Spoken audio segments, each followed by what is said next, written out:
प्यारे दोस्तों, तुसी सुन रहे हो मसीही जीवन ते मेरा नाम है सोनी सिमैक। अज दी गल प्रचारक ते प्रचार। पास्टर्स जो हन जो कि साडे चर्चां दे विच सानू सिखाउंदे हन ते पढ़ाउंदे हन बाइबल, उन्हां दा काम की है ते उन्हां दी मेन ड्यूटी, उन्हां दा मेन मुद्दा जां काम चर्च दे विच की है। अज असी इस बारे जाणांगे। जदों असी तीतुस दा खत नूं पढ़दे हां ते सानू पता चलदा है कि पौलुस ने तीतुस नूं करीत नां दे द्वीप जां आइलैंड विच छड्ड दित्ता सीगा ते पौलुस ने जिन्हां नूं परमेश्वर दा वचन सिखाया उन्हां लोकां ने विश्वास कीता ते चर्च दी स्थापना होई। करीट जिहड़ा एक आइलैंड है ग्रीस कंट्री दा, उस दे विच काफ़ी ही चर्च प्लांट कीते गए ते पौलुस जो कि तीतुस ते विश्वास रखदा सीगा क्योंकि उसने तीतुस नूं काफ़ी चीज़ां सिखाईयां सन ते तीमोथियस नूं भी, ते तीतुस ने उन्हां गल्लां दी स्थापना करनी शुरू कर दित्ती चर्च जो कि करीट द्वीप दे विच सन। ते पौलुस आखदा है तीतुस नूं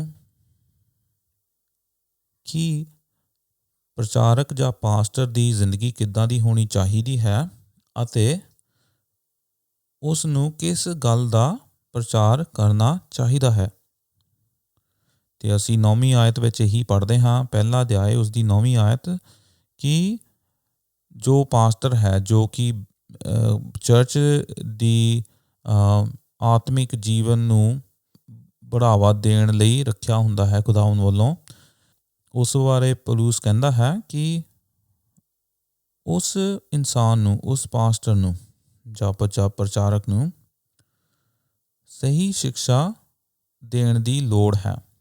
जो सही शिक्षा सानू साडे पास्टरां तो मिली, जिद्दां तीतुस नूं शिक्षा मिली पौलुस दे कोलों, उसी तरह हुण तीतुस दा यह काम सी कि वो जो शिक्षा उसनूं मिली सी वो दूजिआं नूं हुण दवे। ये एक चेन रिएक्शन वांगू हो गया।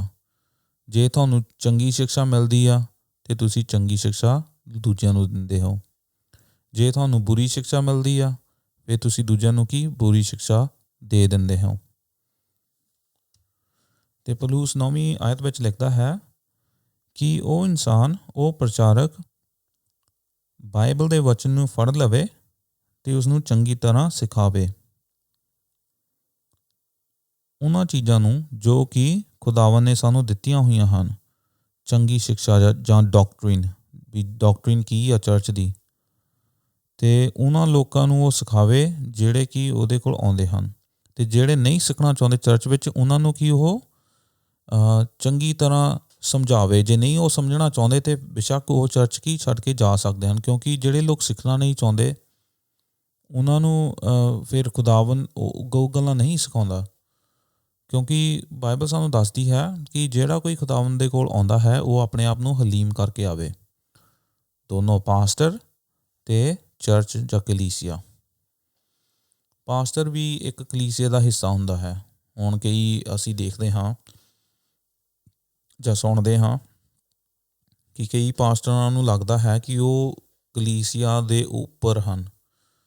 दो चीज़ां, हालांकि खुदावन ने पास्टरां नूं कलीसिया नूं सिखाउण लई रखिया होया है, पर पास्टर कलीसिया तो वड्डे नहीं हन। हुण इहदा मतलब ये नहीं है कि कलीसिया नूं पास्टरां दी रिस्पैक्ट नहीं करनी चाहिदी, बिल्कुल करनी चाहिदी है, क्योंकि जो पास्टर हन वो खुदावन दे सद्दे होए लोग हन जिहड़े कि सही पास्टर हन, ते खुदावन उन्हां नूं काफ़ी ही उत्तम दर्जा दिंदा है चर्च दे विच। जिहड़े पास्टर हन वो कलीसिया तो वड्डे नहीं हन, वो भी कलीसिया दा हिस्सा हुंदे हन, वो भी चर्च दा हिस्सा हुंदे हन, वो भी मसीह लोग हुंदे हन।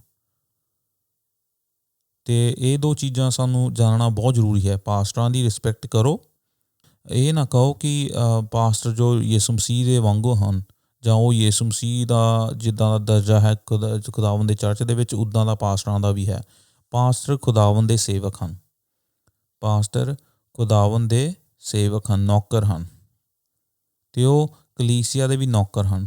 ਪਰ ਇਹਦਾ ਮਤਲਬ ਇਹ ਨਹੀਂ ਹੈ ਕਿ ਜੇ ਉਹ ਨੌਕਰੀ ਕਰਦੇ ਹਨ ਅਤੇ ਜੇ ਉਹ ਕਲੀਸਿਆ ਦਾ ਬੜਾਵਾ, ਕਲੀਸਿਆ ਨੂੰ ਆਤਮਿਕ ਜੀਵਨ ਦੇ ਵਿੱਚ ਬੜਾਵਾ ਦਿੰਦੇ ਹਨ, ਇਹਦਾ ਮਤਲਬ ਇਹ ਨਹੀਂ ਹੈ ਕਿ ਉਹਨਾਂ ਦਾ ਕੰਮ ਛੋਟਾ ਹੈ।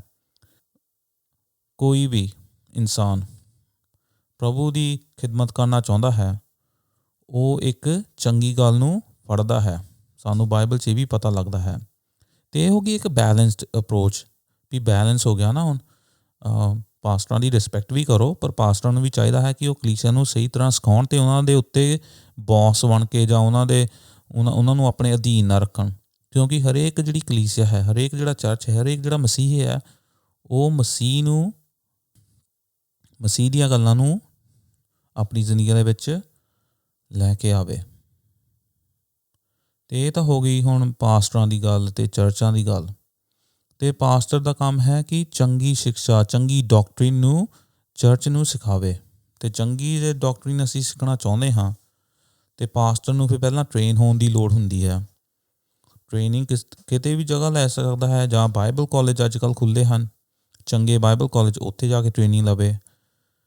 ਜਾਂ ਆਪਣੇ ਤੋਂ ਵੱਡੇ ਜਿਹੜੇ ਪਾਸਟਰ ਹੁੰਦੇ ਹਨ, ਜਿਹੜੇ ਕਿ ਸਿਆਣਪ ਦੇ ਵਿੱਚ ਵੱਡੇ ਹੋਣ ਜਾਂ ਉਮਰ ਦੇ ਵਿੱਚ ਵੱਡੇ ਹੋਣ, ਜਿਨ੍ਹਾਂ ਨੂੰ ਕਈ ਗੱਲਾਂ ਦਾ ਗਿਆਨ ਹੁੰਦਾ ਹੈ, ਉਹਨਾਂ ਦੇ ਕੋਲੋਂ ਸਿੱਖਣ। ਕਿਉਂਕਿ ਪੌਲੁਸ ਦੀ ਲਾਈਫ ਨੂੰ ਅਸੀਂ ਜੇ ਦੇਖੀਏ, ਉਸਨੇ ਵੀ ਖੁਦਾਵੰਦ ਦਾ ਵਚਨ ਸਿੱਖਿਆ।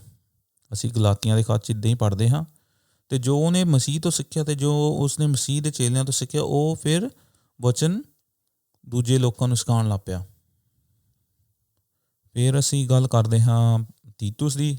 ਉਸਨੇ ਵੀ ਜੋ ਵਚਨ ਸਿੱਖਿਆ, ਉਸਨੇ ਦੂਜੇ ਲੋਕਾਂ ਨੂੰ ਕੀ ਸਿਖਾਉਣਾ ਸ਼ੁਰੂ ਕਰ ਦਿੱਤਾ। ਅਤੇ ਇਹ ਸਭ ਤੋਂ ਵੱਡੀ ਟਾਸਕ ਹੈ ਪਾਸਟਰ ਦੀ, ਕਿ ਆਪਣੇ ਲੋਕਾਂ ਨੂੰ ਚੰਗੀ ਸਿਕਸ਼ਾ ਸਿਖਾਵੇ। ਮਾੜੀ ਸਿਕਸ਼ਾ ਨਾ ਸਿਖਾਵੇ, ਚੰਗੀ ਸਿਕਸ਼ਾ ਸਿਖਾਵੇ। ਅਤੇ ਆਪਣੇ ਵੱਲੋਂ ਜਿਹੜੀਆਂ ਕਈ ਲੋਕ ਕਹਾਣੀਆਂ ਬਣਾ ਕੇ ਦੱਸਦੇ ਰਹਿੰਦੇ ਹਨ ਪ੍ਰਚਾਰ ਦੇ ਵਿੱਚ, ਉਹ ਕਹਾਣੀਆਂ ਦਾ ਕੀ ਫਾਇਦਾ ਜੇ ਉਹ ਕਹਾਣੀਆਂ ਸਾਨੂੰ ਖੁਦਾਵੰਦ ਦੇ ਵੱਲ ਲੈ ਕੇ ਨਹੀਂ ਜਾਂਦੀਆਂ। ਜਿਹੜੀ ਮੇਨ ਗੱਲ ਹੈ ਇੱਕ ਪਾਸਟਰ ਨੂੰ ਹੁਣ ਪਤਾ ਹੋਣੀ ਚਾਹੀਦੀ ਹੈ, ਉਹ ਇਹ ਹੈ ਕਿ ਬਾਈਬਲ ਕੀ ਹੈ ਅਤੇ ਬਾਈਬਲ ਦਾ ਪ੍ਰਚਾਰ ਅਸੀਂ ਕਿੱਦਾਂ ਕਰੀਏ। ਜੇ ਸਾਨੂੰ ਬਾਈਬਲ ਦਾ ਮੇਨ ਮੈਸੇਜ ਹੀ ਨਹੀਂ ਪਤਾ, ਜਾਂ ਅਸੀਂ ਉਸਨੂੰ ਸਹੀ ਤਰ੍ਹਾਂ ਨਹੀਂ ਸਮਝਾ ਸਕਦੇ, ਅਤੇ ਅਸੀਂ ਫਿਰ ਕੀ ਸਟਰਗਲ ਕਰਾਂਗੇ। ਫਿਰ ਸਾਨੂੰ ਇੰਨਾ ਨੌਲੇਜ ਨਹੀਂ ਹੋਣੀ ਜੋ ਕਿ ਅਸੀਂ ਵਰਤ ਸਕੀਏ ਜਦੋਂ ਅਸੀਂ ਪ੍ਰਚਾਰ ਕਰਦੇ ਹਾਂ ਆਪਣੀ ਕਲੀਸਿਆ ਦੇ ਵਿੱਚ। ਇਸੇ ਲਈ ਸਾਨੂੰ ਅੱਜ ਬਾਈਬਲ ਦੇ ਮੈਸੇਜ ਦਾ ਪਤਾ ਹੋਣਾ ਚਾਹੀਦਾ ਹੈ। ਬਾਈਬਲ ਦਾ ਵਚਨ ਕੀ ਹੈ ਅਤੇ ਉਸਦਾ ਮੈਸੇਜ ਕੀ ਹੈ, ਮੇਨ ਮੈਸੇਜ ਕੀ ਹੈ। ਅਤੇ ਸਾਨੂੰ ਇਹ ਵੀ ਪਤਾ ਹੋਣਾ ਚਾਹੀਦਾ ਕਿ ਜਦੋਂ ਅਸੀਂ ਕੋਈ ਬਾਈਬਲ ਦੀ ਕਿਤਾਬ ਨੂੰ ਪੜ੍ਹਾਉਂਦੇ ਹਾਂ ਚਰਚ ਦੇ ਵਿੱਚ, ਜੇ ਅਸੀਂ ਉਸ ਕਿਤਾਬ ਦਾ ਪ੍ਰਚਾਰ ਕਰਦੇ ਹਾਂ, ਕੋਈ ਵੀ ਕਿਤਾਬ ਹੋ ਗਈ ਹੈ ਨਾ ਬਾਈਬਲ ਦੀ, ਉਸਨੂੰ ਅਸੀਂ ਕਿਸ ਤਰ੍ਹਾਂ ਸਮਝਾਈਏ। ਉਹ ਕਿਤਾਬ ਦਾ ਮਤਲਬ ਕੀ ਹੈ, ਉਹ ਕਿਤਾਬ ਦਾ ਇੱਕ ਵੱਡਾ ਪੱਧਰ 'ਤੇ ਮਤਲਬ ਕੀ ਹੈ। ਅਤੇ ਫਿਰ ਜਦੋਂ ਅਸੀਂ ਬਾਈਬਲ ਦੀਆਂ ਆਇਤਾਂ ਪੜ੍ਹਨੀਆਂ ਸ਼ੁਰੂ ਕਰ ਦਿੰਦੇ ਹਾਂ ਉਸ ਕਿਤਾਬ ਦੇ ਵਿੱਚ, ਉਹਨਾਂ ਆਇਤਾਂ ਦਾ ਮਤਲਬ ਕੀ ਹੈ। ਕਿਉਂਕਿ ਮਤਲਬ ਜਾਣਨਾ ਬਹੁਤ ਹੀ ਜ਼ਰੂਰੀ ਹੁੰਦਾ ਹੈ ਜਦੋਂ ਅਸੀਂ ਪ੍ਰਚਾਰ ਕਰਦੇ ਹਾਂ। ਜੇ ਅਸੀਂ ਮਤਲਬ ਨਹੀਂ ਸਮਝਿਆ ਅਤੇ ਸਾਡਾ ਫਿਰ ਪ੍ਰਚਾਰ ਕੀ ਗਲਤ ਹੋ ਜਾਂਦਾ ਹੈ। ਇਸੇ ਕਰਕੇ ਅੱਜ ਕਿੰਨੇ ਪ੍ਰਚਾਰਕ ਹਨ ਜੋ ਕਿ TV ਉੱਤੇ ਆਉਂਦੇ ਹਨ, ਜੋ ਕਿ ਵੱਡੇ ਵੱਡੇ ਫੇਸਬੁੱਕ ਜਿਨ੍ਹਾਂ ਦੇ ਚੈਨਲ ਹੋਏ ਹਨ ਜਾਂ YouTube ਚੈਨਲ ਹੋਏ ਹਨ, ਉਹਨਾਂ ਨੂੰ ਮੋਸਟਲੀ ਪ੍ਰਚਾਰ ਤਾਂ ਆਉਂਦਾ ਨਹੀਂ ਹੁੰਦਾ, ਪਰ ਉਹ ਆਪਣੀਆਂ ਜਿੱਦਾਂ ਸਟੋਰੀਆਂ ਦੱਸਦੇ ਰਹਿੰਦੇ ਹਨ, ਜਿੱਦਾਂ ਹੀਲਿੰਗ ਦੀ ਸਟੋਰੀਜ਼ ਹੋ ਗਈ ਜਾਂ ਹੋਰ ਕਿੰਨੇ ਮਿਰੇਕਲਸ ਹੋ ਗਏ। ਉਹ ਫਿਰ ਮਿਰੇਕਲ ਦੇ ਜ਼ਰੀਏ ਲੋਕਾਂ ਨੂੰ ਆਪਣੇ ਵੱਲ ਖਿੱਚਦੇ ਹਨ, ਪਰ ਜਿਹੜਾ ਬਾਈਬਲ ਦਾ ਅਸਲੀ ਪ੍ਰਚਾਰ ਹੈ ਉਸ ਦੇ ਬਾਰੇ ਕੋਈ ਵੀ ਗੱਲ ਨਹੀਂ ਕਰਦਾ। ਅਤੇ ਬਾਈਬਲ ਸਾਨੂੰ ਦੱਸਦੀ ਹੈ ਇਸ ਗੱਲ ਬਾਰੇ। 2 ਤਿਮੋਥੀਅਸ ਉਹਦਾ 3 ਅਧਿਆਇ ਅਤੇ 16 ਆਇਤ, ਉਹਦੇ ਵਿੱਚ ਅਸੀਂ ਇਹੀ ਪੜ੍ਹਦੇ ਹਾਂ ਕਿ ਜਿਹੜਾ ਪਵਿੱਤਰ ਆਤਮਾ ਹੈ ਉਸ ਨੇ ਸਾਨੂੰ ਇਹ ਵਚਨ ਦਿੱਤਾ ਹੋਇਆ ਹੈ। ਇਹ ਜਿਹੜਾ ਵਚਨ ਹੈ, ਬਾਈਬਲ ਦਾ ਵਚਨ ਹੈ, ਉਹ ਸਾਨੂੰ ਪਵਿੱਤਰ ਆਤਮਾ ਦੇ ਜ਼ਰੀਏ ਮਿਲਦਾ ਹੈ। ਪਵਿੱਤਰ ਆਤਮਾ ਹੀ ਬਾਈਬਲ ਦਾ ਮੇਨ ਆਥਰ ਹੈ। ਅਤੇ ਇਹ ਜਿਹੜਾ ਵਚਨ ਹੈ, ਇਹ ਚੰਗਾ ਹੈ ਸਿਖਾਉਣ ਲਈ ਅਤੇ ਕਰੈਕਟ ਕਰਨ ਲਈ ਅਤੇ ਚੰਗੀ ਹਿਦਾਇਤ ਦੇਣ ਲਈ, ਤਾਂ ਕਿ ਅਸੀਂ ਉਹਨਾਂ ਸਾਰੀਆਂ ਗੱਲਾਂ 'ਚ ਜੋ ਕਿ ਪਵਿੱਤਰਤਾ ਦੀਆਂ ਗੱਲਾਂ ਹਨ, ਚੰਗੇ ਜੀਵਨ ਦੀਆਂ ਗੱਲਾਂ ਹਨ, ਉਹਨਾਂ ਦੇ ਵਿੱਚ ਕਿ ਅਸੀਂ ਵੱਧ ਸਕੀਏ। ਅਤੇ ਸਪੈਸ਼ਲੀ ਉਹਨਾਂ ਵਾਸਤੇ ਜੋ ਕਿ ਬਾਈਬਲ ਦਾ ਪ੍ਰਚਾਰ ਕਰਦੇ ਹਨ, ਕਿਉਂਕਿ ਉਹ ਕਹਿੰਦਾ ਹੈ 17ਵੀਂ ਆਇਤ ਦੇ ਵਿੱਚ, ਦੂਜਾ ਤਿਮੋਥੀਅਸ 3 ਅਧਿਆਇ ਤੇ ਉਹਦੀ 17 ਆਇਤ, ਉਹਦੇ ਵਿੱਚ ਉਹ ਕਹਿੰਦਾ ਹੈ ਕਿ ਖੁਦਾਵੰਦ ਦਾ ਖਾਦਮ ਜੋ ਹੈ ਉਹ ਸੰਪੂਰਨ ਹੋ ਜਾਵੇ, ਚੰਗੀ ਸਿੱਖਿਆ ਦੇ ਵਿੱਚ ਵੀ ਤੇ ਚੰਗੇ ਕੰਮਾਂ ਦੇ ਵਿੱਚ ਵੀ। ਬਾਈਬਲ ਤੋਂ ਬਿਨਾਂ ਅਸੀਂ ਖੁਦਾਵੰਦ ਨੂੰ ਨਹੀਂ ਜਾਣ ਸਕਦੇ। ਤੇ ਜੇ ਬਾਈਬਲ ਖੁਦਾਵੰਦ ਦਾ ਵਚਨ ਹੈ, ਜਿੱਦਾਂ ਹੁਣ ਅਸੀਂ ਕਹਿੰਦੇ ਹਾਂ ਕਿ ਬਾਈਬਲ 2 ਧਾਰੀ ਤਲਵਾਰ ਹੈ, ਅਸੀਂ ਪੜ੍ਹਦੇ ਹਾਂ ਨਾ ਵਚਨ ਦੇ ਵਿੱਚ, ਤੇ ਜੇ ਬਾਈਬਲ ਵਾਕਈ ਹੀ 2 ਧਾਰੀ ਤਲਵਾਰ ਹੈ ਤੇ ਸਾਨੂੰ ਕਿੰਨੀ ਹੀ ਇਹਤਿਆਤ ਵਰਤਣ ਦੀ ਲੋੜ ਹੈ, ਕਿੰਨਾ ਕੇਅਰਫੁਲ ਹੋਣ ਦੀ ਲੋੜ ਹੈ, ਕਿਉਂਕਿ ਅਸੀਂ ਇਸ ਬਾਈਬਲ ਦੇ ਨਾਲ ਲੋਕਾਂ ਨੂੰ ਵਧਾ ਵੀ ਸਕਦੇ ਹਾਂ ਤੇ ਥੱਲੇ ਲਾ ਵੀ ਸਕਦੇ ਹਾਂ।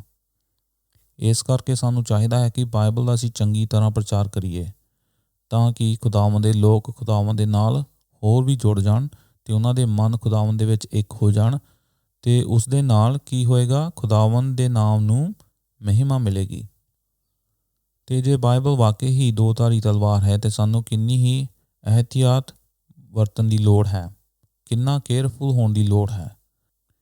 ਇਸੇ ਲਈ ਖੁਦਾਵੰਦ ਨੇ ਪ੍ਰਚਾਰਕਾਂ ਨੂੰ ਚਰਚਾਂ ਦੇ ਵਿੱਚ ਕੀ ਰੱਖਿਆ ਹੈ। ਅਤੇ ਖੁਦਾਵੰਦ ਤੁਹਾਨੂੰ ਅੱਜ ਬਰਕਤ ਦੇਵੇ ਇਸ ਵਚਨ ਦੇ ਦੁਆਰਾ, ਅਤੇ ਮੈਂ ਉਮੀਦ ਕਰਦਾ ਹਾਂ ਕਿ ਖੁਦਾਵੰਦ ਤੁਹਾਡੀ ਜ਼ਿੰਦਗੀ ਦੇ ਵਿੱਚ ਕੰਮ ਕਰਦਾ ਰਹੇ ਅਤੇ ਤੁਸੀਂ ਖੁਦਾਵੰਦ ਦੇ ਵਿੱਚ ਬਣੇ ਰਹੋ। ਖੁਦਾਵੰਦ ਤੁਹਾਨੂੰ ਸਭਨਾਂ ਨੂੰ ਬਰਕਤ ਦੇਵੇ। ਆਮੀਨ।